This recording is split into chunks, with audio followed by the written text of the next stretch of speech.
Bakit hindi sumusuko ang Taurus kahit puno ng sugat? Naranasan mo na bang makilala ang isang tao na, kahit ilang ulit man silang binasag ng buhay, ay ayaw manatiling bumagsak? Iyan ang Taurus. Sila ang tahimik na mandirigma, nagdadala ng mga pasaning hindi mo nakikita, nagtago ng mga luha sa likod ng matatag na ngiti. Maaaring maliitin ng iba ang kanilang lakas, tawaging matigas ang ulo, o isipin na mabagal silang kumilos, ngunit sa loob, ang Taurus ay lumalaban sa mga laban na karamihan ay hindi kailanman mauunawaan. Kahit nawasak ang kanilang mundo dahil sa heartbreak, o matindi ang pananakit ng pagtataksil, patuloy silang sumusulong. Maaaring huminto sila sandali, maaaring magluksa, ngunit sumuko. Hindi iyon isang opsyon. Ngayon, susuriin natin ng malalim kung bakit hindi sumusuko ang Taurus, kahit na sila ay basag. Makikita mo ang nakatagong lakas sa kanilang pasensya, sa kanilang tahimik na tibay, at kung bakit ang kanilang katapatan ay gumagawa sa kanila na hindi matitinag. Sa pagtatapos ng video na ito, mauunawaan mo kung ano ang tunay na nagpapatibay sa isang Taurus. Madalas na hindi nauunawaan ang Taurus. Sa labas, mukhang kalmado, matatag, at hindi matitinag, ngunit sa loob, ang kanilang puso ay tumitibok ng matinding damdamin na kakaunti lang ang nakakakita. Sila ay nakararamdam ng malalim, nagmamahal ng tapat, at kapag sinusubok sila ng buhay, hindi sila bumabagsak, sila ay nagtatagal. Maraming tao ang iniisip na madali ang sumuko, pero para sa Taurus, hindi opsyon ang pagsuko. Kahit na humaharap sa pagtataksil, heartbreak, o kabiguan, tahimik nilang kinokolekta ang kanilang lakas, pinanghahawakan ang kanilang mga pagpapahalaga, pangarap, at mga taong mahal nila. Ang kanilang tibay ay hindi maingay, ito ay banayad, halos hindi napapansin. Hindi mo sila makikitang sumisigaw tungkol sa kanilang mga pakikibaka o humihingi ng awa. Sa halip, sila ay nagtatrabaho ng tahimik, matiisin, at matyaga. Dinala nila ang bigat ng kanilang sakit ng may dangal, ginagawang aral ang mga hamon, paglago ang heartbreak, at motibasyon ang mga kabiguan. Ito ang dahilan kung bakit ang Taurus ay maaaring magmukhang matigas ang ulo. Hindi lamang ito pagiging matigas ang ulo, ito ay determinasyon, katapatan, at hindi matinag na espiritu na ayaw masira. Sa video na ito, susuriin natin ang nakatagong lakas ng Taurus, ang kanilang tahimik na tapang, emosyonal na talino, at mga dahilan kung bakit, kahit ilang ulit man silang binagsak ng buhay, sila'y muling bumabangon. Sa pagtatapos, mauunawaan mo hindi lang kung bakit hindi sumusuko ang Taurus kahit nabasag, kundi pati na rin kung paano ang kanilang halimbawa ay makakapagbigay inspirasyon sa ating lahat na harapin ang ating sariling mga laban ng may lakas, pasensya, at hindi matitinag na puso. Isipin mo ang isang Taurus na ibinigay ang lahat, puso, oras, tiwala sa isang tao o bagay, ngunit naramdaman na biglang bumagsak ang mundo sa ilalim ng kanilang mga paa. Maaaring ito ay isang relasyon na biglang nagwakas, na iniwan silang tinaksil at may pusong sugatan. O isang panghabang buhay na pangarap na akala mo ay abot kamay na, ngunit biglang nawala. Karamihan sa mga tao ay babagsak sa ilalim ng ganitong presyon, pinapayagan ang kawalan ng pag-asa na mangibabaw. Ngunit hindi ang Taurus. Kahit sa kanilang pinakamadilim na sandali, patuloy silang naglalakad ng tahimik. Hindi mo sila maririnig na nagrereklamo o nagmamalaki tungkol sa kanilang sakit, pinoproseso nila ito sa loob, matiisin, tulad ng isang panday na lihim na humuhubog ng bakal. Bawat luha, bawat gabing walang tulog. Bawat pagdududa ay nagiging gasolina para sa kanilang panloob na lakas. Maaaring huminto sila sandali, magmuni-muni, o matras, ngunit ang apoy sa loob nila ay hindi namamatay. Tahimik itong nagliliyab, lalo pang tumitibay sa bawat hadlang, bawat hamon, bawat kabiguan. Itinuturo sa atin ng Taurus na ang lakas ay hindi laging maingay.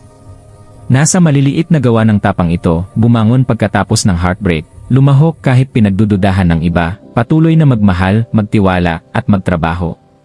Ang kanilang pagiging matigas ang ulo ay hindi lang tungkol sa pagtanggi sa pagbabago, ito ay pagtanggi na hayaan ang mundo na tukuyin ang kanilang halaga.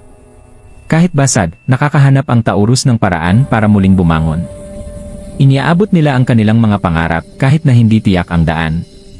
Inaayos nila ang kanilang puso kahit na nasira ang tiwala. At sila'y bumabangon, muli at muli, tahimik na ipinapakita na ang tibay ay hindi kailangan ng palakpakan, kailangan nito ng pasensya, pananampalataya, at matatag na paniniwala sa sarili.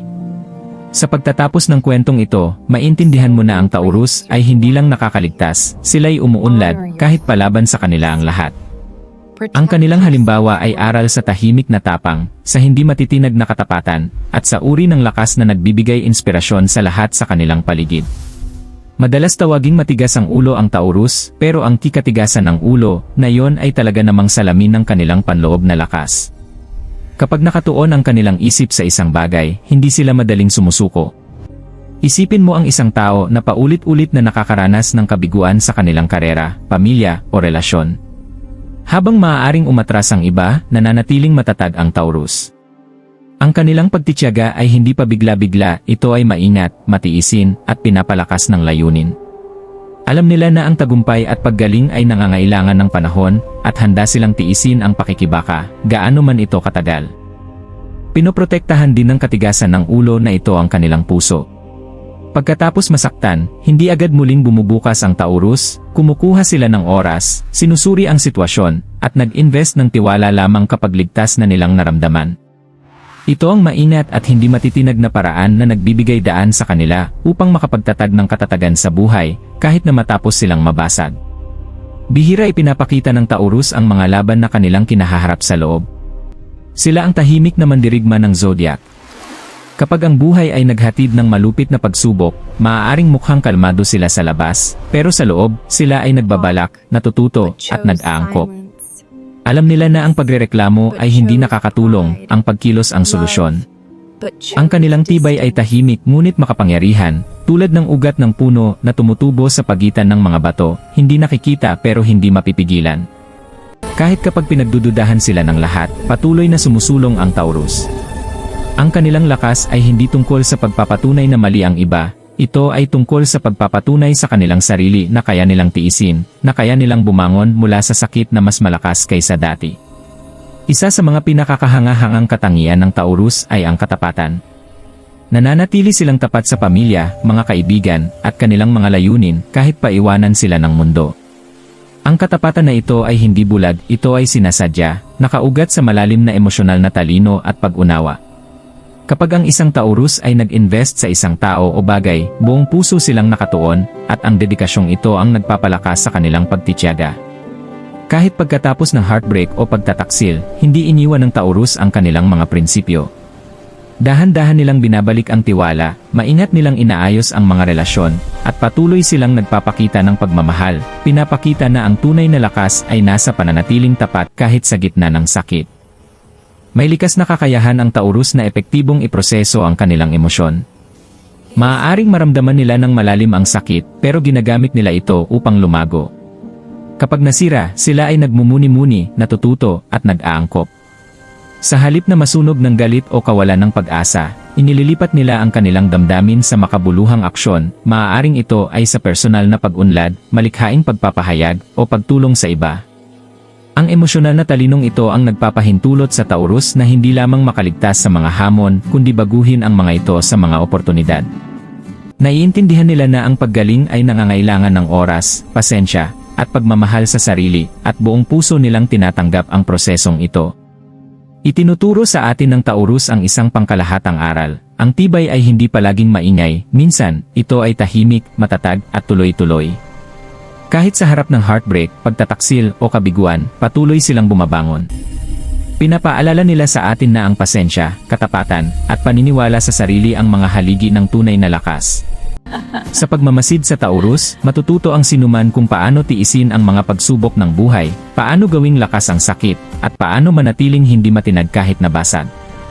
Sila ang buhay na patunay na ang lakas ay hindi palaging sumisigaw, minsan, ito ay bulong, lumalaki sa katahimikan, at namumulaklak kapag dumating ang tamang panahon.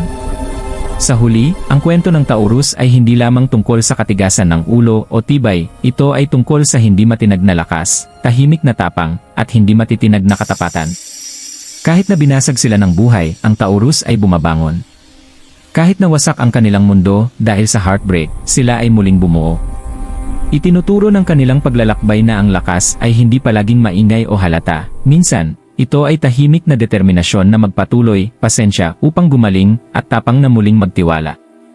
Ipinapakita sa atin ng Taurus na ang pagiging basag ay hindi nangangahulugang talo na.